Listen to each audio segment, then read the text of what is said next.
Thutha wa igoti ria MACIRA ma URUTI WIRA kurekereria ITUA tariki 17 mweri muhituku ria kuga arutani a junior secondary aria makoretwo makiruta wira ta interns ni MUGARU na WATHO. Riu kiama gia KUPPET kiugite thirikari ndiri na wiki o tiga kwandika arutani aya.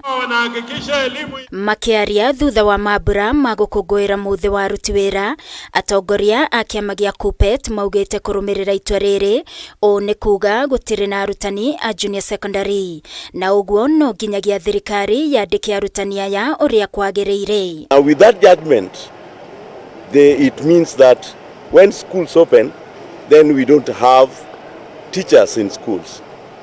So the situation is so dire that calls for only one option: to employ first the 26,000 teachers who are meant to be employed in this current budget, and then also employ the other 20,000 who are not part of the arrangement, who are supposed to wait for another year.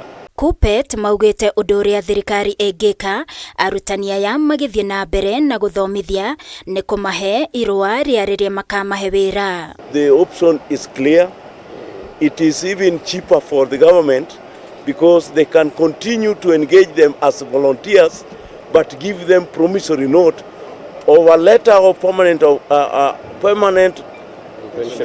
pensionable employment, awaiting the effective date, because we know the cycle of budget. Oho KUPPET ni mareganite na riendekithia ria aruti wira othe a thirikari kwandikwo wira na kandarathi, makiuga undu uyu ni mugaru na watho na kiria tu arutani mangigathikirwo ni ikiro iria mabatie gukinyaniria. Mambo ya kufikiria wafanyikazi wa serikali na wengine kama walimu watafanya kazi kwa contract asahau.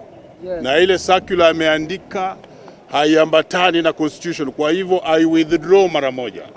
Sababu wafanyikazi wetu hawatakuwa employed kwa contract. Ile kitu angetuambia nataka kufanya ni performance contracting. Hiyo sawa, kueleza mfanyikazi kwa mwaka huu utaachieve nini na zile pesa ambao unazo. Na kurumirira guterio gwa kuhingurwo kwa mathukuru, kurumirira mbura nene iria thiete na mbere na guthandana, KUPPET ni moritie thirikari kwarira mibango miega niguo gutigirira arutwo ni magacoka thukuru kiumia tororete. Floods occasioned the disruption of the reopening of schools, and that one means that 60 years after independence we are still overexposed. And therefore the government must find a way of how to ensure that learning resumes within the period that the Cabinet Secretary for Education announced that the schools open next week. Kirifotera Kameme TV ni njitagwo Wangui wa Mwiruri.